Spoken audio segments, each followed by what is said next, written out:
Hey, it's Mr. Scoppa here with an update for September 12th, 2014. We have made it. It is the end of the first full 5-day week of school, and I am sure that this week has been crazy with trying to get back to normal schedules and get back down to homework with fall sports going on and everything like that, and Boy Scouts and Cub Scouts and Girl Scouts and Brownies and all that crazy stuff. Trust me, I totally understand because, with 2 guys at home and a fall soccer league and things like that, life is busy and life is crazy, and I know that I've got 2 guys that are crashing at the end of the night just because, so much is going on and they got to get back to a normal schedule. But we made it! So, a couple things going on. Number 1, a reminder that for any snacks that are sent in to be consumed in the classroom, they do need to be nut-free. We are a no-nut product zone. We do have some nut allergies. And so, therefore, we can't have it. So please, please, please, before you send any snacks in with your kids, check to make sure that there's no nuts in them. That's very important. The only nut that's allowed in the classroom is this one right here. I know I'm very nutty, but that's okay. That's a whole nother thing. They can't consume me, so that's not a problem. The next thing, make sure that you're checking the take-home folders.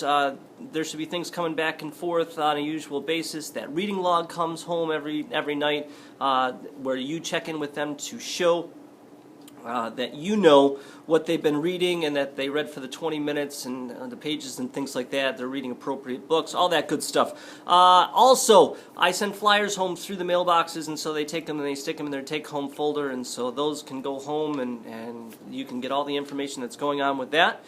Also, with the class dojo, on Fridays you'll get an email reminding you that your child's report is available. And what it does is, I've got the class dojo up right here, and so right now you see all the different monsters that are up here. No, not your kids aren't monsters, but the monsters that represent your kids on here. And they can change those too to different pictures and things like that. They can go through and modify them, give them extra eyes or fires or tentacles or all sorts of crazy things like that. But basically, you see all their names up there, and right now everybody's got green circles in there with positive numbers, which is great. That means that we are doing the things that we need to do when they get their homework turned in. When we go through it in class, I give a positive point for that. If they're missing it, they do get a negative point, and we go through. And so we're looking to try and get as many points as possible on here. And basically, when I click here on someone's name, I'm just going to use Landon's here for an example. It gives me all the different positive things that I can choose, or likewise, it gives me negative things that I can choose as well. So that's a real quick, easy point and click for me.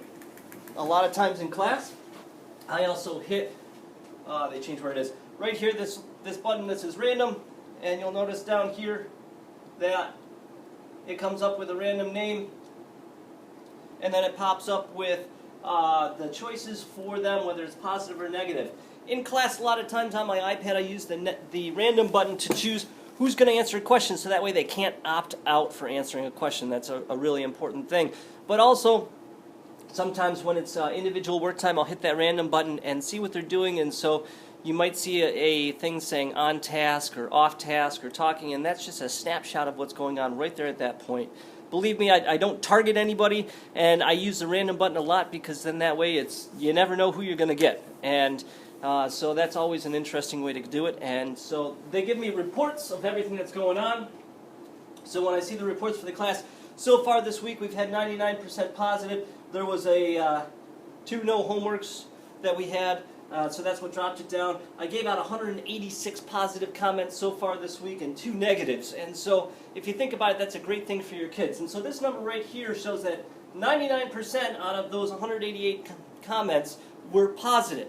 And so basically, to look at it, you don't think about this number as a pass-fail number. You think about it, if that number's at 50%, that means that your student has gotten, because it gives me it for each individual student, that means that that student has gotten the same number of positive and negative comments. So anything over 50% is good. Obviously, we're striving for numbers up in the 85, 90, 95, all the way up to the 100%.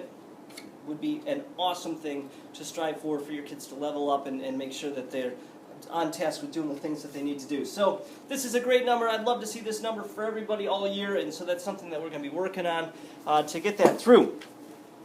With that, there's one other thing that I want to let you know, just give you a heads up. Next Friday morning, that would be September 19th, we are doing the morning meeting, and we're doing that with a couple different classes.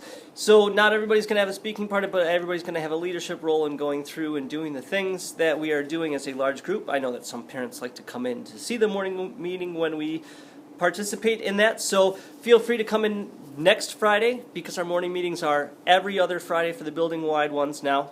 So next Friday, and it should start right about 9 o'clock. Feel free to come in, but I'm going to give you a homework assignment. If you do come in for it, please, please, please, please, please, please, please, either wear a Pelmac t-shirt, or Pelmac shirt, or Pelmac jacket or something, or if you don't have a Pelmac thing to wear, if I would ask that you wear red or white.